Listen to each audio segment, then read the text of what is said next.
குறிப்பாக இன்னைக்கு பாராளுமன்றத்துல நம்முடைய பாரத பிரதமர் ஐயா நரேந்திர மோடி அவர்கள் சொன்னபடி ஒரே நாடு ஒரே தேர்தல் அதற்கான 2 பில்களை கொண்டு வந்திருக்கிறார்.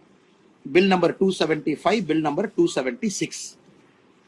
ஒன்று நம்முடைய அரசியலமைப்பு சட்டம் 129th amendment, 129வது amendment, 275வது bill.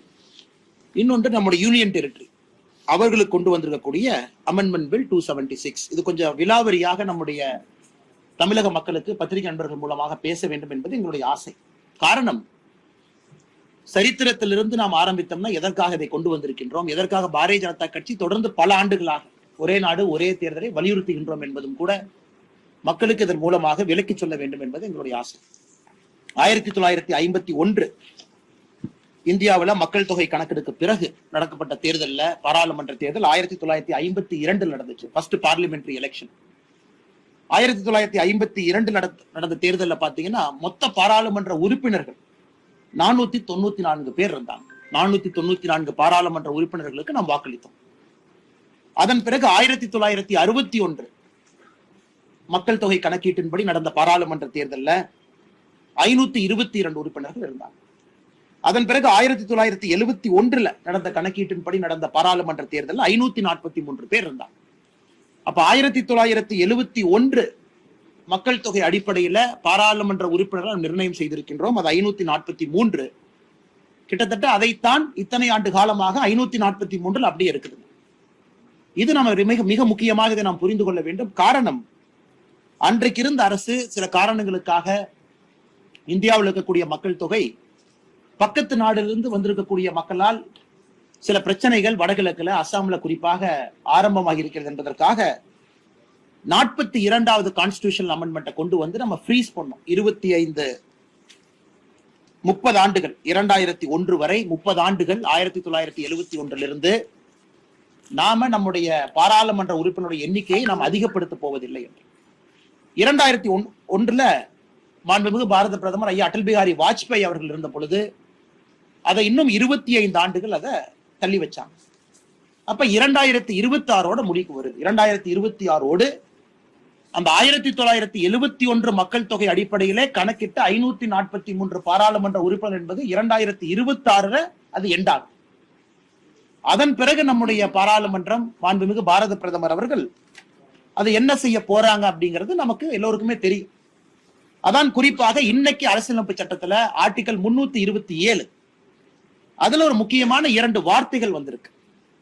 Article 327வது கான்ஸ்டிடியூஷன்ல 327 என்ன சொல்லுதுனாங்க, எப்படி எலெக்ஷன் நடத்துறதுன்னு சொல்லுது. ஒரு பாராளுமன்ற தேர்தல் எப்படி நடத்த வேண்டும், எத்தனை காலத்துக்கு ஒரு முறை நடத்த வேண்டும், சட்டமன்ற தேர்தல் எப்படி நடத்த வேண்டும் என்பது ஆர்டிகல் 327. அதுல நம்ம என்ன சொல்லியிருக்கோம்னா, after the words delimitation of constituency the words conduct of simultaneous elections shall be inserted அப்படிங்கிறோம். அப்படி என்றால் நமக்கு தெளிவா தெரியுது, இந்தியாவை பொறுத்தவரை டீலிமிட்டேஷன் நடக்க போகுது.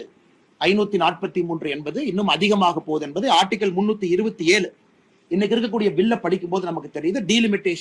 டீலிமிட்டேஷனுக்கு பிறகு கான்டக்ட் ஆஃப் சைமல்டேனியஸ் எலெக்ஷன்ஸ் என்கின்ற வார்த்தையை சேர்க்கிறாங்க. இதை நாம் எல்லோரும் புரிந்து கொள்ள வேண்டும். இன்னைக்கு நம்முடைய பாராளுமன்றத்துல பாரதிய ஜனதா கட்சி ஆளும் கட்சி நாம் கொண்டு வந்திருக்கக்கூடிய இந்த மசோதா என்ன சொல்லுதுனாங்க, இன்னைக்கு இருக்கக்கூடிய பாராளுமன்றம் அதனுடைய நாட்கள் 5 வருடம்.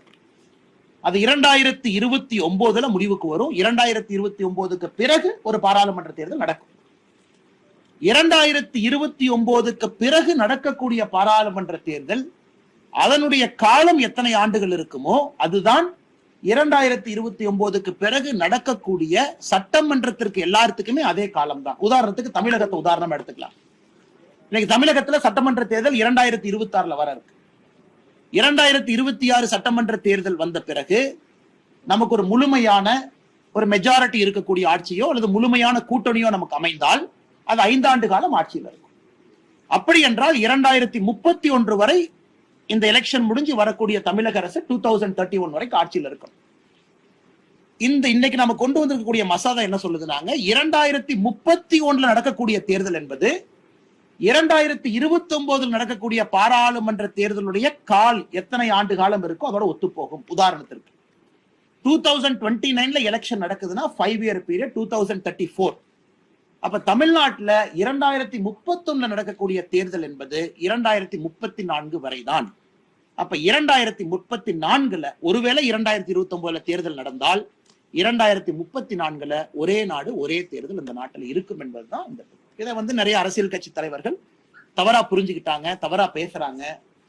அது சில மூத்த தலைவர்களை, காங்கிரஸ் கட்சியினுடைய அன்பு நண்பர்கள் மூத்த தலைவர்களே இதை கொஞ்சம் திருச்சும் பேசுறாங்க. ஆனா நம்முடைய பாராளுமன்றத்தை பொறுத்தவரை 1951, 52 ஏன்னா ஃபர்ஸ்ட் எலெக்ஷன் ரொம்ப நாள் நடந்ததுங்க. 51 ஆரம்பிச்சு 52 முடிஞ்சது, ஒரே வருஷம் நடக்கல. அந்த தேர்தலும் ஒரே நாடு ஒரே தேர்தல். 1957 ஒரே நாடு ஒரே தேர்தல். 1962 ஒரே நாடு ஒரே தேர்தல். 1967 ஒரே நாடு ஒரே தேர்தல். முதல் 4 தேர்தலும் ஒரே நாடு ஒரே தேர்தல் தான். 1967க்கு பிறகுதான் இந்த ஒரே நாடு ஒரே தேர்தல் என்பது குழப்பத்துல போச்சு. காரணம், அன்னைக்கு இருந்த காங்கிரஸ் கட்சி 68ல சில ஆட்சிகளை கலைச்சாங்க, 69ல சில ஆட்சிகளை கலைச்சாங்க. ஆட்சிகளை கலைக்க ஆரம்பித்த பிறகு இந்த தேர்தல் நேரமும் காலமும் மாறிய காரணத்தினால் மட்டும்தான் ஒரே நாடு ஒரே தேர்தல் என்பது தள்ளி போயிருக்கு. என் கையில இன்னொன்னு இருக்குது. அதாவது 2014 parliamentary standing committee on personal public grievances law and justice அவங்கள ஒரு முயற்சி பண்ணாங்க. ஒரு கமிட்டி போட்டு இந்த நாட்டுல ஒரே நாடு ஒரே தேர்தல் கொண்டு வர முடியுமா அப்படின்னு. அதனுடைய சேர்மனாக அண்ணன் சுதர்சன நாச்சியப்பன் அவங்க இருந்தாங்க. இந்த கமிட்டி 1 செப்டம்பர் 2014 நம்ம ஆட்சிக்கு வந்த பிறகு கான்ஸ்டிடியூட் பண்ண கமிட்டி. ராஜ்யசபால எல்லாரும் இருந்தாங்க, லோக்சபால எல்லாரும் இருந்தாங்க. அந்த கமிட்டியினுடைய ரிப்போர்ட் இன்னைக்கு படிச்சு பாத்தீங்கன்னா தெரியும். கிட்டத்தட்ட 6 சிட்டிங் அந்த கமிட்டி உட்கார்ந்து அவங்க ஒரே நாடு ஒரே தேர்தல் நடத்துவதற்கான பல சாத்தியக்கூறுகள் ஆராய்ஞ்சாங்க. இது புதிதாக இன்னைக்கு ஆரம்பிச்சது இல்லைங்க. இதற்கு முன்பு பேசி இருக்கின்றோம். பாராளுமன்ற அளவுல ராஜ்யசபால ஒரு ஸ்டாண்டிங் கமிட்டி போட்டு ஆராய்ஞ்சு பார்த்தாங்க. அதுலயே நிறைய பிரச்சனைகள் சொல்லி இருந்தாங்க. இது நடத்தினா எப்படி இருக்கும், தேர்தல் இடையில ஒரு ஆட்சி கவிழ்ந்துட்டா எப்படி. அப்ப இன்னைக்கு வச்சோம்னா இன்னைக்கு ஆட்சியில் இருக்கிறவங்க பயந்துக்குவாங்களே. உதாரணத்துக்கு இன்னைக்கு ஒரே நாடு ஒரே தேர்தல் திமுக சொல்லுவாங்க, இருக்குன்னா 1.5 வருஷம் இருக்கு, ஏன் இப்ப கொண்டு வர்றீங்க, அதையெல்லாம் டிஸ்கஸ் பண்ணாங்க. ஆனா இன்னைக்கு நாம் அன்னைக்கு டிஸ்கஸ் பண்ணதுல கூட எந்த பிரச்சனையும் இல்லாம இன்னும் 5 ஆண்டு காலம் தள்ளி போயிருக்கிறோம். 2029 பீரியட் முடிஞ்சு 2029க்கு பிறகு நடக்கக்கூடிய லோக்சபா தேர்தலுடைய காலம் என்ன இருக்கோ அதோடு நம்முடைய நாடு ஒரே தேர்தல். யாருக்குமே நம்ம தொந்தரவு ஏற்படுத்தலாம். எனக்கு ஆட்சியில் இருக்கக்கூடிய எந்த கட்சிக்கும் தொந்தரவு இல்லை. அது ஆளும் கட்சியாக இருந்தாலும் சரி, எதிர்கட்சியாக இருந்தாலும் சரி, இன்னும் ஒரு சைக்கிள் அவங்க போகணும், இன்னும் 1 more சைக்கிள் போகணும். ஒரு முழுமையான 5 ஆண்டுகள் எல்லா ஆட்சிகளுக்கும் கிடைக்குது. அப்படி இருக்கும் பொழுது யாரை குறிவைத்து பாரதிய ஜனதா கட்சி இதை கொண்டு வந்திருக்குன்னு நம்முடைய எதிர்கட்சி நண்பர்கள் கேட்கிறாங்க. யாரை குறிவைத்தும் கொண்டு வரல. நாம இது 2026 மையமா வைக்கல, 2028 மையமா வைக்கல. 2029க்கு பிறகு வரக்கூடிய லோக்சபாவுடைய 5 ஆண்டு காலத்தை வச்சிருக்கோம். அதனால் தமிழகத்தில் இருக்கக்கூடிய நம்ம எல்லா அன்பு சொந்தங்களுக்கும் தெரியும். இது நம்முடைய முன்னாள் தமிழகத்தினுடைய முதலமைச்சர் மாண்புமிகு ஐயா கலைஞர் கருணாநிதி அவர்கள் நெஞ்சுக்கு நீதி புத்தகத்தில் அதை பத்தி எழுதியிருக்கிறாங்க. ஒரே நாடு ஒரே தேர்தல் எதற்காக வேண்டும், ஒரே நாடு ஒரே தேர்தலை கொண்டு வந்தா எப்படி இந்த நாட்டுல குறிப்பா டெவலப்மெண்ட் ஓரியன்டட் பாலிடிக்ஸ் வரும். அதனால் பத்திரிகையாளர் சந்திப்பில் மிக முக்கியமாக இன்று பாரதிய ஜனதா கட்சி சார்பாக நாங்கள் சொல்லிக் கொள்வது, ஒரே நாடு ஒரே தேர்தல் என்பது மக்களுடைய வரவேற்பு பெற்றிருக்கு. பாரதிய ஜனதா கட்சியினுடைய எலெக்ஷன் மேனிபெஸ்டோ 2024ல அதற்கு முன்பும் இருந்திருக்கு. முன்னாள் ஜனாதிபதி ஐயா ராம்நாத் கோவிந்த் அவர்கள் தலைமையில இதற்காக ஒரு குழு அமைச்சு அந்த குழு இந்தியா முழுவதும் கருத்துக்களை கேட்டிருக்காங்க. High level committee under the chairmanship of Shri Ramnath Kovind அவர்கள். அந்த குழு 2 செப்டம்பர் 2023 அமைத்து அந்த குழு தன்னுடைய ரிப்போர்ட்டை 14 மார்ச் 2024 அந்த குழு தன்னுடைய ரிப்போர்ட்டை கொடுத்திருக்கிறாங்க. அந்த ரிப்போர்ட்டை படிச்சு பார்த்தாவே தெரியும், இந்தியால பஞ்சாயத்து தலைவர்களிலிருந்து முன்னாள் பிரதமர்கள் வரை எல்லாருடைய ஒப்பீனியனையும் வாங்கி அதையெல்லாம் ஒரு கருத்தாக கொண்டு வந்து மத்திய அரசு கொடுத்த பிறகு கேபினெட்ல ஒரே நாடு ஒரே தேர்தலுக்கான பில்லை கொண்டு வந்து இன்னைக்கு பாராளுமன்றத்தில் கொண்டு வந்து. அப்படி என்றால் ஜனநாயக முறைப்படி இது நடந்திருக்கு.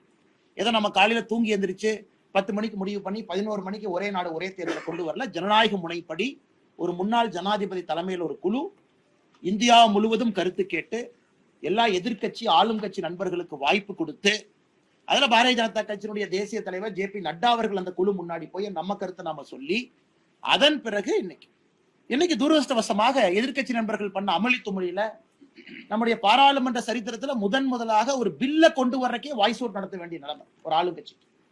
269 வாக்குகள் நாம் கொண்டு வந்திருக்கக்கூடிய பில்லுக்கு ஆதரவாக, இந்த மசோதாவுக்கு ஆதரவாக 269 ஓட்டு வாங்கி இந்த பில்லை நம்ம பிரசன்ட் பண்ணிருக்கோம். அதனால் உண்மையாலும் நம்முடைய பத்திரிகை நண்பர்களுக்கும் தெரியும், யாருக்கும் எதிரானது இது கிடையாது. காலம் நிறைய இருக்கு, சூழல் நிறைய இருக்கு, எல்லோரும் நம்மை தயார்படுத்திக் கொள்ளலாம். ஒரே நாடு ஒரே தேர்தல் மூலமாக நம்முடைய நாட்டுல டெவலப்மெண்ட் ஓரியன்டட் பாலிடிக்ஸ் வருவதற்கான சாத்தியக்கூறு. இதுல ஒரு மகிழ்ச்சியான செய்தி, டீலிமிட்டேஷன் சொல்றாங்க. அப்ப டீலிமிட்டேஷன் வருதுன்னா கண்டிப்பா பெண்களுக்கு 1/3 ரிசர்வேஷன் வருதுன்னு அர்த்தம். அதை நாம இந்த பில்ல இல்லை என்றாலும் கூட நாம் அதை we can read between the lines. 324 அமெண்ட்மெண்ட்ல சொல்றாங்க டீலிமிட்டேஷன் எக்ஸைஸ். அதனால் இது வரும் பொழுது மொத்தமாக எல்லாம் சேர்ந்து வருவதற்கான வாய்ப்பு தான் ரொம்ப. டீலிமிட்டேஷன் நடந்திருக்கும், 1/3 பெண்களுக்கான ரிசர்வேஷன் இருந்திருக்கும், ஒரே நாடு ஒரே தேர்தல் போயிருக்கும். அதனால் மிக முக்கியமான முடிவு என்று நம்முடைய பாராளுமன்றத்தில் நடந்திருக்கிறது. ஜாயிண்ட் பார்லிமெண்டரி கமிட்டி ஜேபிசி கேட்டிருக்கிறாங்க. அதுவும் கூட நம்முடைய அரசு அதையும் கூட பாராளுமன்றத்தில் நம்ம ஒப்புக்கொண்டிருக்கின்றோம். இன்னைக்கு விகிதாச்சார அடிப்படையில பாராளுமன்றத்தில் எத்தனை கட்சிகளுக்கு எத்தனை எம்பி இருக்கிறாங்களோ அதே விகிதாச்சார அடிப்படையில அந்த கமிட்டியில இருப்பாங்க. கமிட்டியில எல்லாம் பேசி பாராளுமன்றத்தின் முன்பு கொண்டு வருவாங்க. ஆனால் பத்திரிகை நண்பர்களுக்கு இது உண்மை, இதில் நாங்க சொன்னது எதுவுமே திருச்சி பேசல. இது இந்தியாவுடைய சரித்திரம், இது இப்படித்தான் இருந்திருக்கு. அதனால் எதிர்கட்சி நண்பர்களுடைய குற்றம் குறைகள் எல்லாம் கூட தமிழக மக்கள் புறக்கணித்து நம்முடைய மத்திய அரசு கொண்டு வந்திருக்கக்கூடிய ஒரே நாடு ஒரே தேர்தலுக்கு ஒரு பெரும் ஆதரவு கொடுப்பார்கள் என்கின்ற முழு நம்பிக்கை எங்களுக்கு. இதுபோன்று முக்கிய நிகழ்வுகள், அரசியல் தகவல்களை ஆழமாகவும் மாறுபட்ட கோணத்திலும் அறிந்து கொள்ள மறக்காமல் உங்கள் IND தமிழ் 24x7 பக்கத்தை பின்பற்றிக் கொள்ளவும். உங்கள் ஒவ்வொரு ஆதரவும் இதுபோன்று பல நிகழ்வுகளின் பின்னணியை அறிய உதவும்.